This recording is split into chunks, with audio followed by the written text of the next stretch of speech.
ठीक है, बहुत बहुत सबका स्वागत है। मस्त रहिए, खुश रहिए। और आज कभी मैं अपना इंट्रोडक्शन नहीं देता, आज देता हूं। इनके कोचिंग सेंटर में सभी लोग को नंद किशोर शर्मा दिल से और दिमाग से हार्दिक स्वागत करता है और अच्छे से पढ़ाई करें, इसीलिए स्वागत कर रहा हूं। Okay, thank you. अब आते हैं मेन टॉपिक है 10th क्लास का। जो हमारा टॉपिक है, जो हम चालू किए हैं, हमारा पर्यावरण। हमारा टॉपिक है, पाठ का नाम है 10th क्लास का विज्ञान का। हमारा अध्याय नंबर 15वां चल रहा है, हमारा पर्यावरण, जिसको हम सिर्फ रिवीजन के तौर पर देख रहे हैं, समझा रहे हैं हर एक क्वेश्चन को। तो कल हम पढ़े थे कि जैव निम्नीकरण क्या होता है, जैव निम्नीकरण क्या होता है, और प्राकृतिक परितंत्र क्या होता है, कृत्रिम परितंत्र क्या होता है, परितंत्र क्या कहलाता है, जैव घटक क्या कहता है, जैव घटक क्या कहलाता है, और उत्पादक क्या होता है, उपभोक्ता क्या होता है, अपघटक क्या होता है। ये सब हम लोग ने कल समझा था। पहला बार हो रहा है कि रेगुलर में वीडियो आ डालने जा रहा हूं, लेकिन अब सब रेगुलर ही चलेगा वीडियो। रीजन क्या है? क्योंकि अब सर पर एग्जाम आ गया है। Most revision most important revision उस तरीके से करेंगे जो हम लोग आगे बढ़ेंगे। तो आज हम लोग चालू करने वाले थे फूड चैन। क्या चालू करने वाले थे? फूड चैन, यानी आहार श्रृंखला। हम चालू करते हैं आहार श्रृंखला। आहार श्रृंखला का मतलब क्या होता है? श्रृंखला मतलब होता है एक चैन। चैन क्या? जैसे नेटवर्क वाला आता है, नेटवर्किंग वाला, हम पहले आप अकेले जुड़ो, आप एक हो, आप दो को जोड़ो, और दो चार को जोड़ेंगे, चार पांच को जोड़ेंगे, एक चैन बनाता है लोग, आप करोड़पति बन जाओगे। क्या मजा है, ऐसा लोग करते हैं ना। उसको क्या बोलते, एक दूसरे से जुड़े हुए, उसको बोलते हैं क्या? चैन। ये साइकिल का चैन होता है, वो क्या होता है?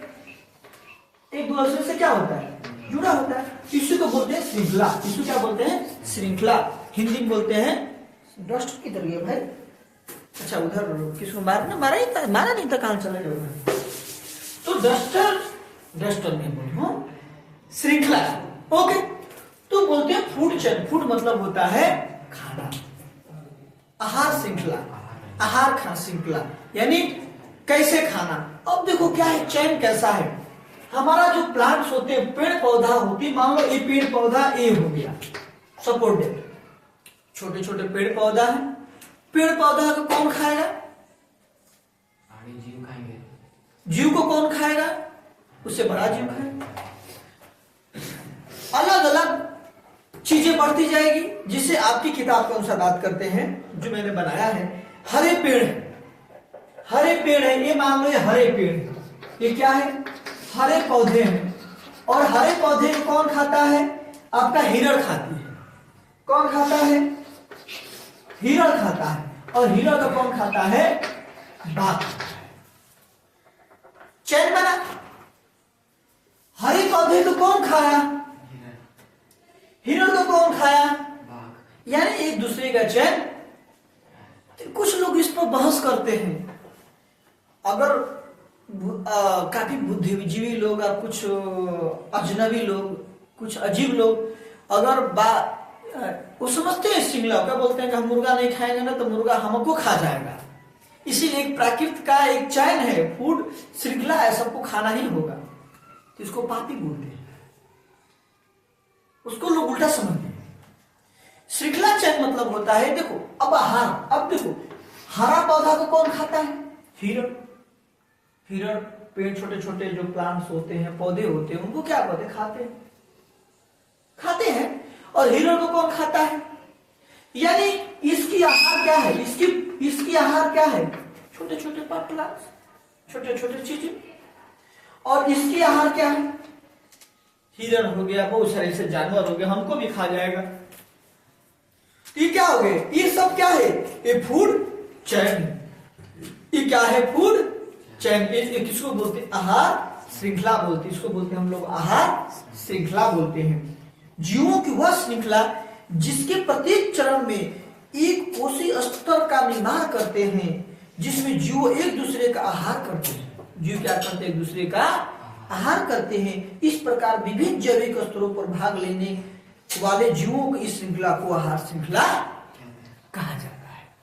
ये नोट्स मैं भेज दूंगा, उसका टेंशन नहीं लेना। ओके, हरे पेड़ पौधे, फिर हरे पेड़ पौधे को कौन खाता है? टिकड़ा, मतलब बहुत हम भी खाते हैं। हम क्या करते हैं? सिंपल सी बात करते हैं। बकरी होती है, भेड़ होता है, तो भेड़ बकरियां क्या खाती है? छोटे छोटे। तो भेड़ बकरियां वो खाती है, भेड़ बकरियां कौन खाता? हम मनुष्य खा जाते हैं। अरे भाई नहीं बोलते यार खस्सी के शिकार बना था, बड़ा मजा आ गया। हम तो खाते नहीं, हम देखो हम शुद्ध शाकाहारी आदमी हैं। लोग बोलते हैं हम नहीं खाते, राम राम राम, हम नहीं खाते हैं, हम तो अंडा भी नहीं खाया भाई। लेकिन लोग कोई क्या आहार श्रृंखला है, तो उसको लोग गलत तरीके से करने लगे। तो आहार श्रृंखला का मतलब क्या हुआ कि जो भी एक चीजें हैं वो क्या आहार श्रृंखला। आहार श्रृंखला मतलब जैसे हमने छोटा सा प्लांट लगाया, क्या लगाया? धान का खेती किया, तो धान का खेती किया, तो धान खेती किया, उसमें बहुत सारे कीड़े मकोड़े खा जाते हैं, पत्ते खा जाते हैं। और कीड़े मकोड़े कौन खा जाता है? उससे बड़ा वाला छिपकली क्या करती है? खा जाती है। और छिपकली कोई और खा जाता है, पता है? तो अरे एक श्रृंखला बढ़ी है। अब चूहा है, सिंपल सा चीज, चूहा छोटे छोटे चीजों खा जाता है। और चूहा को क्या करता है? सांप खा जाता है। और सांप को कौन खा जाता है? इमला खा जाता है। फिर और कौन खाता है? गीध। तो ये क्या है? इसको बोलते हैं आहार श्रृंखला।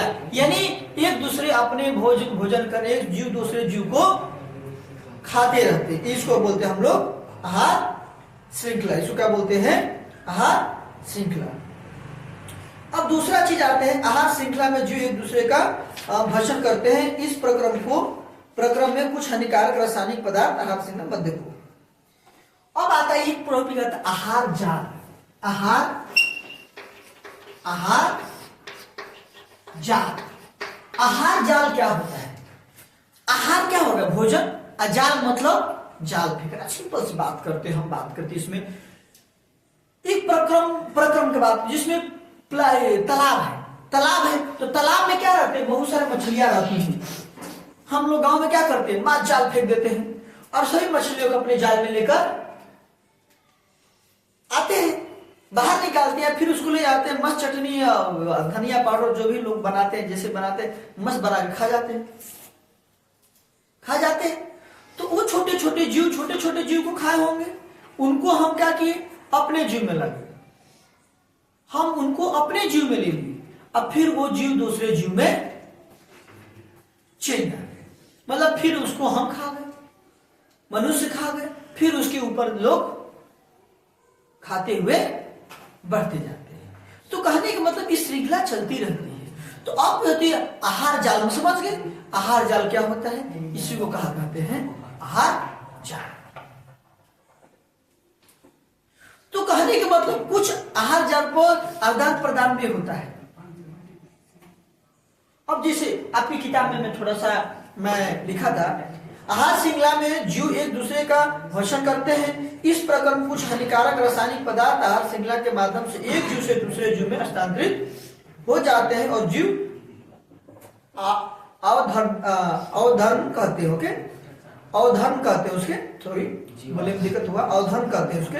कई आहार श्रृंखलाओं में जीव कई बार अन्य आहार श्रृंखलाओं के जीवों को भी अपना आहार बनाते हैं। इस प्रकार तो श्रृंखलाओं का जाल बनाता है और इसे आहार जाल में कहा जाता है। अब देखो बात करते हैं, छोटा सा बात करते हैं, सिंपल सी बात करते हैं। क्या है? मान लो हम कुछ खाएं, अमरूद ही खाएं, अमरूद खाने में मान लो अमरूद खराब था, हमको पता नहीं था, हमने खा लिया, उसमें छोटे छोटे सूक्ष्म जीव हैं, हमारे शरीर के अंदर चले गए, हमको क्या किए? बीमार करने लगे। अब बीमार कैसे हुआ? हमारे अंदर बहुत सारे सूक्ष्म जीव पैदा हो गए, और हमारे अंदर जाकर एक जाल बना दिया और हमको क्या करिए? डैमेज दिए, करते करते करते करते हमको ही खत्म कर दिया। वो अपना आहार बना लिया हमको, वही अपना आहार बना दे, मैं उनका आहार बन गया। किसके थ्रू? आहार के थ्रू, आहार जाल के थ्रू। तो ये सब होता है। तो जैसे अब बात हो, एक ही चीज होता है, ऑक्सीजन O2 क्या होता है? कुछ बराबर ऑक्सीजन O2 क्या होता है? हम लेने से हमारा शरीर कितना स्वस्थ रहता है, लेकिन अगर O3 कर दे तो खत्म कहानी। O3 पता है क्या है? अरे भाई, जो O3 का वो ताकत है, O2 क्या है? दोनों एक दूसरे में ताकत है जो मनुष्य की जिंदगी बचा कर रखता है, लेकिन फर्क है इनका, जगह जगह अंतर है। O2 क्या है? आपको क्या करता है? ऑक्सीजन देता है, आपको सांस देता है, आपकी जिंदगी को श्वसन देता है, आपकी जिंदगी को जीने के लिए सहारा बनता है। और O3 क्या करता है? जो सूर्य से पराबैंगनी किरणें आती हैं उसको क्या करता है? रोकता है। इसको बोलते हैं ओजोन। अच्छा, ओजोन आ गया। वो डायरेक्ट हमारे बॉडी पड़ेगा तो हमारी मृत्यु हो सकती है। तो देखो, अब दोनों का फर्क हुआ कि नहीं? इसको डैमेज हम करते जा रहे हैं। कैसे? मस्त बड़ी बड़ी इंडस्ट्री लगाकर, पोल्यूशन बढ़ाकर, ये सब खप करते जा रहे हैं। तो दोनों का फर्क है कि नहीं? देखो, दोनों एक ही जात के हैं। अच्छा, दोनों एक ही जात के हैं ना? चाचा मौसी के लड़के जैसे है, चाचा मौसी के जैसे लड़के जैसे, लेकिन दोनों में फर्क क्या है? यहाँ ऑक्सीजन कितना है और यहाँ कितने हैं? यहाँ कितने ऑक्सीजन है? 2। यहाँ कितने हैं? तो अंतर है बस। एक बड़का भाई, एक छोटका भाई। बोला कि भाई तू नीचे रहो, हम ऊपर रहेंगे, तुझे को कुछ होने देंगे, लेकिन हम दोनों मिलेंगे ना तो दूसरे के जान भी ले लेंगे। अंदर आ गया किसी के शरीर के अंदर, तो जीव के अंदर। तो कहने मतलब हम दोनों अलग अलग रहेंगे ना तो हम पूरा देश को सुरक्षा करेंगे। तो ओजोन लेयर क्या करता है? जो भी सूर्य से पराबैंगनी किरणें आता है उसको क्या करता है? रोकता है, हमारे शरीर पर नहीं पड़ने देता है। सूर्य से जो निकली हुई किरणें होती, किरणें आती हैं, प्रकाश को रोकता है, वो हमको स्वस्थ रखता है। और उस स्वस्थ को बनाए रखने के लिए हमको ऑक्सीजन देता है। उसी का छोटा भाई ऑक्सीजन देकर हमको खुश रखता है, हमारे सांस को, हमारे आत्मा को संतुष्ट रखता है। समझ में आ गया? तो ये हो गया आज का हमारा। तो ये बात आते हैं। तो परंतु अब होते हैं दो परमाणु वाले ऑक्सीजन के अणु O2, जिसे अभी बताया, जिनमें हम सांस लेते हैं, जो जीवनदायी है, जबकि 3 परमाणु वाला ऑक्सीजन अणु O3 को ओजोन कहते हैं, जो हमारे लिए विषैला पदार्थ है। ओके, ठीक है। ओजोन और में छेद डायरेक्ट क्या हो जाएगा? कैंसर हो जाता है। डायरेक्ट ओजोन लेयर तो कैंसर हो जाएगा, और स्क्रीन पर तुरंत कैंसर हो जाता है। ये सब ध्यान रखना। ओजोन लेयर अगर डायरेक्ट पराबैंगनी किरणें आएगा तो आपको कैंसर हो जाएगा। आप कैंसर हो जाएगा तो समझ जाओ जिंदगी आपकी धीरे धीरे खत्म हो जाएगी। अब आते हैं मेन क्वेश्चन। हमने इस चैप्टर का रिव्यू बता दिया कि बाकी रहा कुछ मैं बोला था। अब आते हैं हम लोग क्वेश्चन पर। Page number 289, question number 1, 10th NCERT pattern के अनुसार पेज नंबर 289, 289 और क्वेश्चन नंबर 1 क्या है? क्या कारण है कि कुछ पदार्थ जैव निम्नीकरणीय है और कुछ अजैव निम्नीकरणीय है? तो इसका आंसर, अजैव निम्नीकरणीय पदार्थ वो होते हैं जो छोटे जीव द्वारा जैविक प्रक्रम में सरल पदार्थ में अपघटित हो जाते हैं। इसमें विपरीत अजैव निम्नीकरणीय पदार्थ में लंबे समय तक बने रहते हैं, जिनका अपघटन नहीं हो पाता है और हानिकारक होते हैं। मैंने कल बताया था आपको। क्वेश्चन क्या हमारा, एक बार फिर से, क्या कारण है कि कुछ पदार्थ जैव निम्नीकरणीय है और कुछ अजैव निम्नीकरणीय है? यही है। तो हमने क्या बताया था कल कि जो एक प्लास्टिक हो गया और एक टमाटर ले लेते हैं। प्लास्टिक जल्दी से अपघटन होगा कि टमाटर? तो जब टमाटर अपघटन होगा तो ये मिट्टी बन जाएगा, तो ये हमारे लिए हानिकारक बना।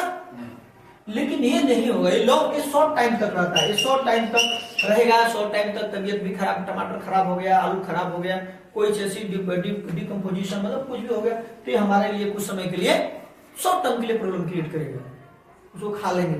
लेकिन ये तो लॉन्ग टाइम के लिए ना पूरा नेचर को बर्बाद कर रहा है। ये कौन है? प्लास्टिक है। तो प्लास्टिक कौन है?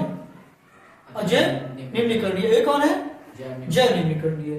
तो ये समझ गए क्या कहा ने, कुछ पदार्थ ऐसे होते हैं इनको इसलिए हम अलग माने, ये दुश्मन है, लेकिन ये थोड़ा सा दुश्मन है, ये लॉन्ग टाइम तक हमारे अर्थ पर रहता है, जल्दी गलता नहीं, पिघलता नहीं और हमारे लिए हानिकारक है। ओके, ये पहला क्वेश्चन था, समझा गया? अपघटन नहीं होता है और हमारे लिए हानिकारक होता है, समझा गया कि नहीं समझा? फिर से बोल दे रहा हूं, पहला इस क्वेश्चन का आंसर है अजैव निम्नीकरणीय पदार्थ वो होते हैं, अजैव निम्नीकरणीय पदार्थ वो होते हैं जो छोटे जीवों द्वारा प्रक्रम में सरल पदार्थ में अवघटित हो जाते हैं, प्रक्रम में सरल पदार्थ में अवघटित हो जाते हैं। इसके विपरीत अजैव निम्नीकरणीय पदार्थ में लंबे समय तक बने रहते हैं, इसका अपघटन नहीं हो पाता तथा यह हानिकारक होते हैं। जैसे में लिख सकते हो, जैव निम्नीकरणीय का मतलब होता है आलू, टमाटर, जो तुरंत गलकर खराब होने वाली चीज होती है। अजैव जैसे प्लास्टिक हो गया, सब चीज जिसे पेड़ टूट गया, गल गया, मिट्टी बन जाता है। ओके, क्वेश्चन नंबर, इसी पेज नंबर का क्वेश्चन नंबर दूसरा आते हैं। क्वेश्चन नंबर दूसरा क्या बोलता है? ऐसे दो तरीके सुझाइए जिनमें जैव निम्नीकरणीय पदार्थ पर्यावरण को प्रभावित करते हैं। जैव निम्नीकरणीय ऐसे दो पदार्थ, ऐसे जो तरीके बताइए, ऐसे दो तरीके सुझाइए, मतलब सुझाइए जिनमें जैव निम्नीकरणीय पदार्थ पर्यावरण को प्रभावित करते हैं। अब इसको समझते हैं। जैविक पदार्थ के अपघटन के वातावरण बदबूदार, मतलब बदबू नहीं मारते हैं, बदबूदार हो जाते हैं, बदबू मारने लगता है, मतलब स्मेल आने लगता है। स्मेल बहुत अजीब आता है, जिससे मान लो बहुत सारे रास्ते में वो लोग खाना वाना खाकर मतलब फेंक देते हैं, वो लोग घर का डस्टबिन में फेंक देते हैं, बहुत बदबू मारता, उधर रास्ते में जाओगे नहीं, सड़ा हुआ माल है, क्या यार लोग ऐसा। कभी देखना, कभी सब्जी दाल अगर खराब हो जाता है तो मम्मी लोग क्या करती है, खराब हो गया, ठंडा मतलब खट्टा महसूस हो रहा है, क्यों? वो खराब हो जाता है, वो क्या हमारे लिए हानिकारक है, बदबू मारता है। ओके, ठीक है। जिनके अपघटन के दौरान कुछ विषैली गैसें उत्पन्न होती है, जिसे CO2 पर्यावरण में दूषित करती है। जिनके अपघटन, जिसका जो खत्म डिकम्पोजिशन हो रहे हैं, डिस्ट्रॉयड हो रहे हैं, खत्म हो रहे हैं, तो उनसे कुछ गैसेस रिलीज होती है, जिससे CO2 इमिशन हो रहा है, और CO2 इमिशन होगा हमारे लिए खतरनाक होगा, हमारे लिए हानिकारक होगा, हमारे लाइफ के लिए हानिकारक होगा। समझ में नहीं समझ में? फिर से अगर बोल दे रहा हूं, क्वेश्चन नंबर 2, ऐसे दो तरीके सुझाइए जिनमें जैव निम्नीकरणीय पदार्थ पर्यावरण को प्रभावित करते हैं। इसका आंसर क्या होगा बता देता हूं। जैविक पदार्थ के अपघटन से वातावरण बदबूदार, मतलब स्मेल हो जाता है। ओके, दूसरा, दो बोला ना उदाहरण, दूसरा, इनके अपघटन के दौरान कुछ ऐसे पदार्थ होते हैं, इनके अपघटन के दौरान कुछ विषैली गैसों उत्पन्न होती है। इनके अपघटन के दौरान कुछ विषैली गैसें उत्पन्न होती है, जैसे CO2 हमारे पर्यावरण को दूषित करती है। ये दो क्वेश्चन हो गया। ओके, दो क्वेश्चन आपके लिए आज के लिए काफी था। इसी तरह अब तीसरा क्वेश्चन आएंगे, मतलब इसी पर्यावरण को लेकर। तो ये समय एक्सप्लेनेशन अच्छा लगा, मजा आना चाहिए। नहीं समझ में आता है पूछो, लेकिन आना चाहिए। मैं एक बार इसलिए बोल रहा हूं ताकि आप पूछ करके उसको लिख सकते हो, आंसर इसका लिख सकते हो, लेकिन फिर भी नोट्स भेज दूंगा। ठीक है, और बेस्ट हो, मजा